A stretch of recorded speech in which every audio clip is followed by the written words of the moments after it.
Hello guys, welcome to 5th generation hobby shop and welcome to another video testing.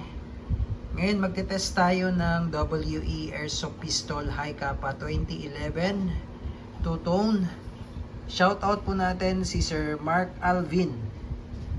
Ayan, so this is the WE 2011 High Kappa T-Rex.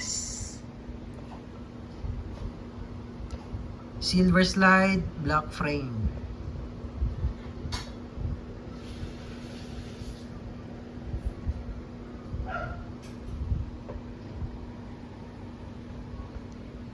Yan, naka-magwell na siya. Naka-stippled grip. Skeletonized trigger. Ganon din yung hammer. Yan, with manual safety and beaver tail safety. This is made in Taiwan.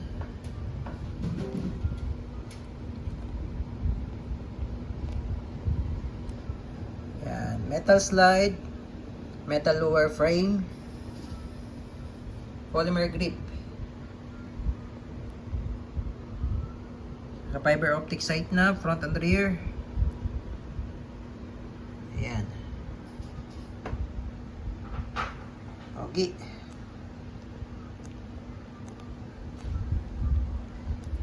Okay. So, ayan yung sight niya. Maganda na rin, oh. Naka fiber optic sight siya. Ayan. With markings pa, oh. 0.45 ECP. Ayan, oh. Disclaimer lang po. This is just an airsoft, no? Hindi po siya totoong baril. So may kasama na po itong gas, number 12, green gas, standard power, at yung bala niya na 0.23 grams, 4,000 shots. Ayan. Pwede mo siyang lagyan ng flashlight, meron siya Weber rail. Tapos, nalalagyan din siya ng red dot optic. Red dot. Ayan.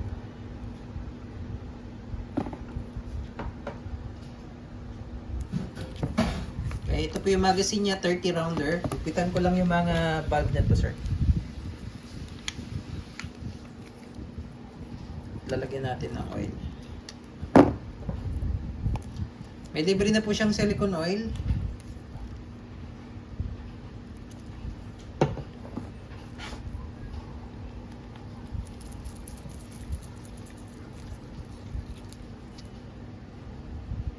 Ayan, nangipit lang.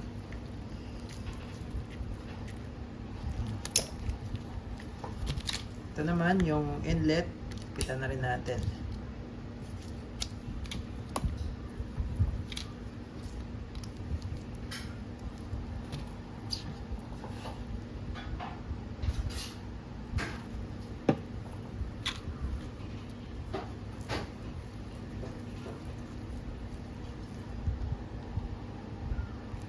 Okay.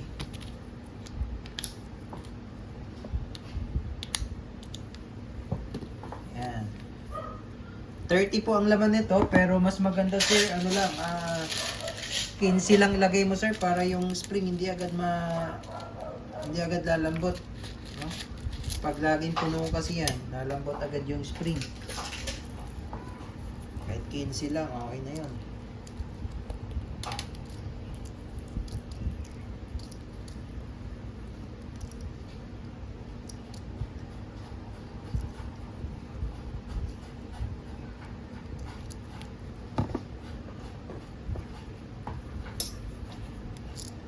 Ayan, or 12. Pwede na rin 12. Ayan, oh.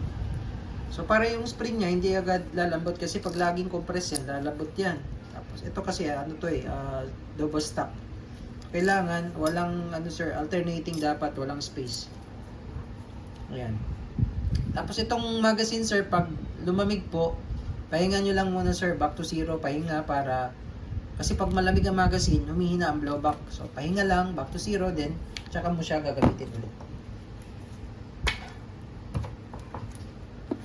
Lalagay naman ng gas, inverted position, upside down. 3 to 5 seconds lang po.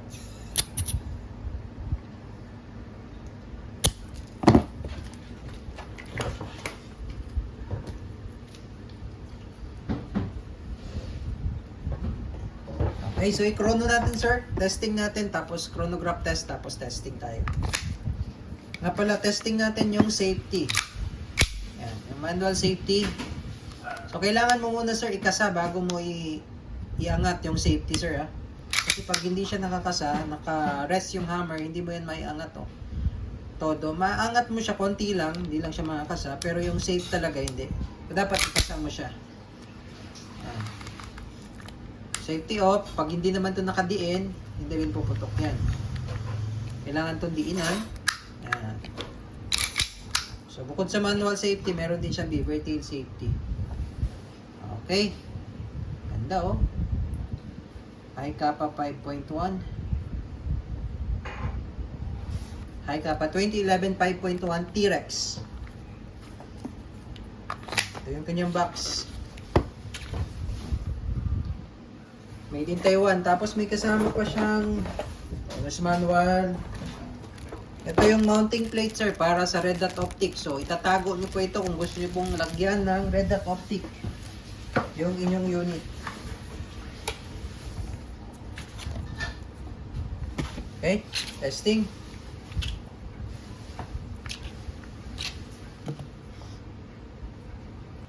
Chronograph testing tayo, sir.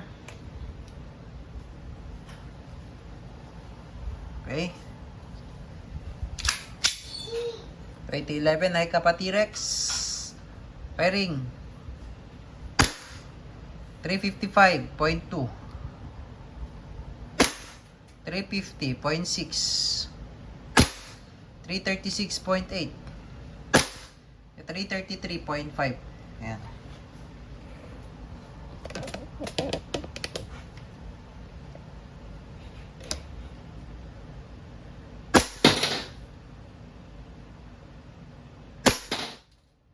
Tapusin natin yung bala, sir, hanggang sa mag-open slide. Okay. So, ayan. Wala ng bala. Release the magazine. Tapos, ito, ingatan nyo po, sir, no? Para hindi mapudpud yung nuts na yan. Yung pinagsampahan nitong slide stop. Yan. Para hindi mapudpud po, ang gawin nyo, itulak mo lang siyang bahagya. Baba yung slide stop, then release. Yan. Okay, hammer down. Pero kailangan naka-release yung magazine, ha, bago mo ibabalik yung slide. Okay, all goods na tayo. 2011 High Kappa T-Rex Airsoft Pistol.